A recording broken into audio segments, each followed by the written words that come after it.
মধ্যপ্রাচ্যের সবচেয়ে বড় দুই প্রতিদ্বন্দ্বী ইরান এবং ইসরায়েল। দুদেশের মধ্যে উত্তেজনা বহু বছরের, কিন্তু প্রশ্ন হল, যদি সরাসরি যুদ্ধ শুরু হয় তাহলে কি সত্যিই ইরানকে হারানো অসম্ভব?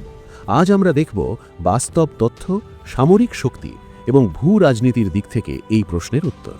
প্রথমেই আসি ইরানের সামরিক শক্তির কথায়। ইরান বিশ্বের অন্যতম বড় সামরিক বাহিনী তৈরি করেছে। তাদের প্রায় ৫ লক্ষের বেশি সক্রিয় সৈন্য রয়েছে এবং আরও লাখ লাখ রিজার্ভ সৈন্য আছে। এছাড়া তাদের রয়েছে হাজার হাজার ক্ষেপণাস্ত্র, ড্রোন এবং শক্তিশালী প্রতিরক্ষা ব্যবস্থা। বিশেষ করে ইরানের ব্যালিস্টিক মিসাইল প্রোগ্রামকে অনেক বিশেষজ্ঞ মধ্যপ্রাচ্যের সবচেয়ে শক্তিশালী মনে করেন।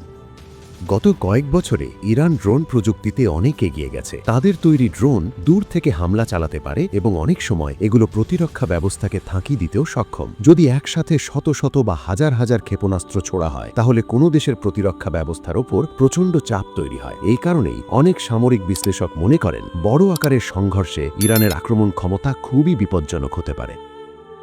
অন্যদিকে ইসরায়েল বিশ্বের অন্যতম প্রযুক্তিগতভাবে উন্নত সামরিক শক্তি। তাদের কাছে আছে অত্যাধুনিক গোয়েন্দা ব্যবস্থা, সাইবার যুদ্ধ প্রযুক্তি এবং শক্তিশালী আকাশ প্রতিরক্ষা। বিশেষ করে আয়রন ডোম নামের প্রতিরক্ষা ব্যবস্থা অনেক ক্ষেপণাস্ত্রকে আকাশেই ধ্বংস করতে পারে। এছাড়া ইসরায়েলের বিমান বাহিনীকে মধ্যপ্রাচ্যের সবচেয়ে শক্তিশালী বিমান বাহিনীগুলোর একটি ধরা হয়।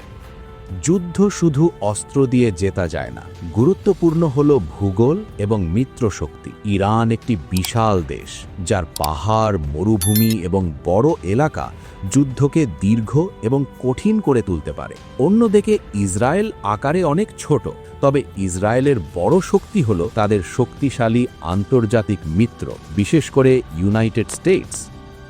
বাস্তবতা হল আধুনিক যুদ্ধ খুব জটিল। কোনো দেশকে সহজে হারানো যাবে না, এটা অনেক ক্ষেত্রে সত্যি। যদি বড় আকারের যুদ্ধ হয় তাহলে সেটা শুধু দুই দেশের মধ্যে সীমাবদ্ধ থাকবে না, বরং পুরো অঞ্চলকে প্রভাবিত করতে পারে।